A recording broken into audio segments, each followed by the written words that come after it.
पुढच्या बातमीकडे तुळजाभवानी मंदिर शिखर प्रकरणावरून राजकीय वातावरण चांगलंच तापलंय। खासदार ओमराजे निंबाळकरांनी पत्रकार परिषदेत आमदार राणा जगजितसिंग पाटलांचा जुना व्हिडिओ दाखवलाय।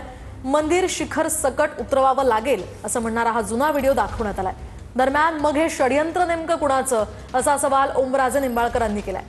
यासह जितेंद्र आव्हाडांच्या आंदोलनानंतर अफवा पसरल्याचं सुद्धा म्हणत राणा जगजितसिंग पाटलांनी यांनीच शेलार यांच्याकडे बैठकीची मागणी केली होती असंही त्यांनी म्हटलंय।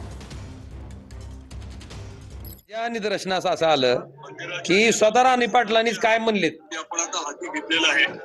गेल्या 6 महिन्यापूर्वी तुमची निविदा प्रक्रिया होऊन काम सुरू झालेलं आहे आणि मंदिराचं काम करत असताना पूर्ण मंदिर जे आहे ते आपल्याला उतरवावं लागणार आहे चित्रासकट। पूर्ण मंदिर जे आहे ते आपल्याला उतरवावं लागणार आहे चित्रासकट। पूर्ण मंदिर जे आहे ते आपल्याला उतरवावं लागणार आहे चित्रासकट। आता विधान भवनाच्या पुढे जी मीडिया आहे त्या मीडियाच्या पुढे जाऊन त्यांनी हे वक्तव्य केलं आणि त्यांनी स्पष्ट सांगितलंय की जीर्णोद्धार करायचं आहे आणि ते जे मंदिर आहे ते आपल्याला शिखरासकट उतरावं लागणार आहे।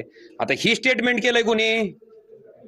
त्यांनी स्वतःच केलंय आणि त्या स्टेटमेंटचा आधार घेऊन जितेंद्र आव्हाडांनी ते आंदोलन केलं तर हे म्हणते षडयंत्र आहे। ही मुद्दा मी सन्माननीय आशिष शेलारजींना पाठवलाय की तुमच्याच आमदारांनी केलेलं स्टेटमेंट आहे आणि हे जर षडयंत्र असेल तर मग ही षडयंत्रकारी कोण आहे ती